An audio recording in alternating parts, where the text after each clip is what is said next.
nka twebwe bakobwa turashika nko turi mu ndenga tukabura amavuta cyo tukaja mu bihe twabuze amakotegisi tutangura kwiyumvira none nkora iki nko mwa kino gihe ugaca uraba mu nzira ucamo kugira uronke nawe amavuta cyangwa uronka aho gafondeke cyangwa ibirato byaguheranye ariko wiyumvira ukaja ukabona n'umuhungu akoreza iyo demire ntiwoyihusha kuba wabuze ibirato uca ugenda mukavugana hanyuma bacironka mu minsi ibiri uca usanga watwaye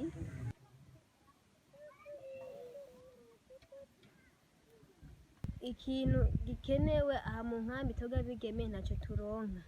Twebwe amakotegisi arashobora guhera nk'amezi n'atanu taronka amakotegisi, amasabune nuko amezi 3-4 agahe turonse isabune.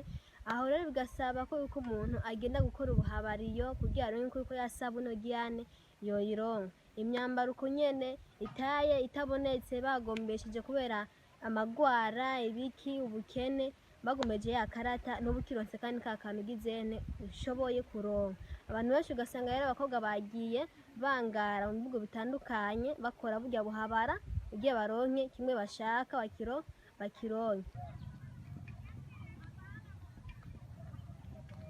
Hari abakobwa benshi hano mu nkambi baheba ishure kubw'ubukene bakajya kurondera amafaranga bakajya nk'umuzamisisi. Kenshi bakunda kujya mu muzamisisi Baraka Uvira bibaza yuko ariho bagiye kurondera amafaranga ugasanga barahevye ishure. Abandi nabo bashobora guheba ishure batwaye inda batifuje usanga barahevye ishure kubera zirya nda baba batwaye babona ntabwo boshobora gutonda bafite imbanyi gaca baheba ishure gaca baba mu buzima butandukanye bubi kandi bibi rwose ku buryo bahevye ishure. Ubwo bukene buturuka hari abapokera urabona ko dupokera dutevye hano mu nkambi ushobora kumara amezi 4 tudapokeye, nta mirima barima, nta maproje bafite ngaha mu nkambi. Bashobora gufata ubwo bukene burabafata kandi burababangamira, si umwe gusa ni benshi barababangamira ugasanga baragiye ngo